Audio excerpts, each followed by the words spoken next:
On that score, I mean, there are processes still, issue or precedents still in process. If Mahama is being a judge as going by the book, by the Constitution, what should he do in this regard? I would like him from commenting directly on that. Right.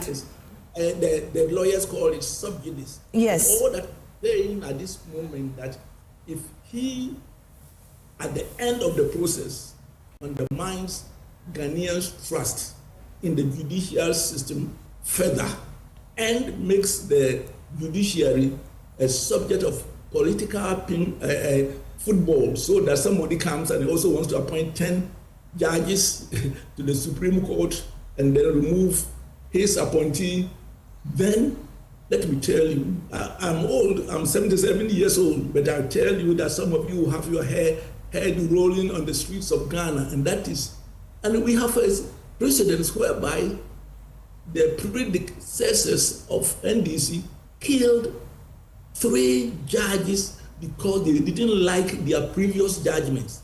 That be very careful.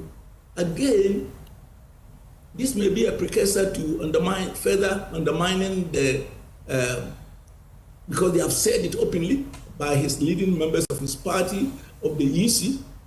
And so when governance institutions are not managed well, that's what I would say, eventually the society does. And people compare Charlotte Osei to Eugene Mensah. Charlotte Osei and her 2 deputies were in the graphic for months or weeks, insulting each other, accusing each other of corruption. Please, I have never seen a high public official in my life who behaved like Charlotte Osei and the deputies. So let us be very careful, say that, oh, Akufo-Addo removed Charlotte Osei. Finally, let me say that as much as I congratulate John for his 120, and anybody who is objective will say he has done very well, we hope he will be able to continue and sustain it, make correction of any lapses, and deliver the Ghana we want. How? That's my conclusion. I think that the Akufo-Addo government in the second term did so badly, right, that we must be very careful over praising John in 120 days, because in the first term of Akufo-Addo, I think that he performed very well, and then we were almost everybody's hope were dashed with every indicator, economic management, corruption, perception, everything else almost going down the sink. And so, therefore, it is easy when you contrast it to say, hey, he's doing well. But if you're a true Ghanaian, and some of us have been public servants all our life, we can only wish John and then DC well, because their success will be our success. Well, just before you go, Prof, I know you have to go, but just before you go, on the field of education, I know you've touched a bit of it. We had the National Education Forum and whatnot, but looking at our current system, what should be done to make it better? First of all, I think I was not at the education forum. I wasn't invited. It was a bit far for me to get crash.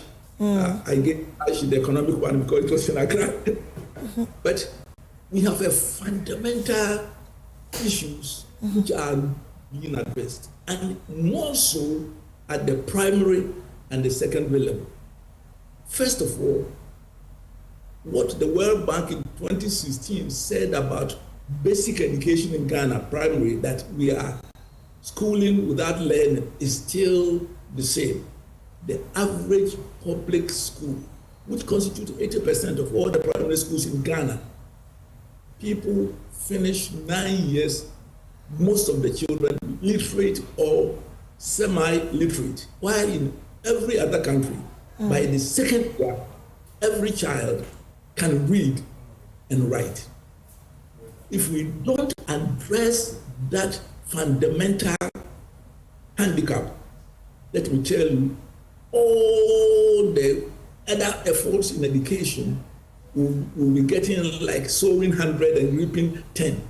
And I think my wife and I have been working on that. In fact, we have produced materials which will help the average normal child to be literate within 6 months between the ages of 5 and 6. Right. I presented it to the former Minister of Education, what's his name? My old friend, Dr. Adei. In inviting him to the launch of it, he didn't have the courtesy of even sending his messenger.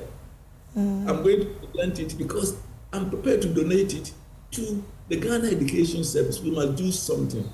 Then it comes to the secondary school. Let me tell you, what is happening in our public secondary schools, it pains me.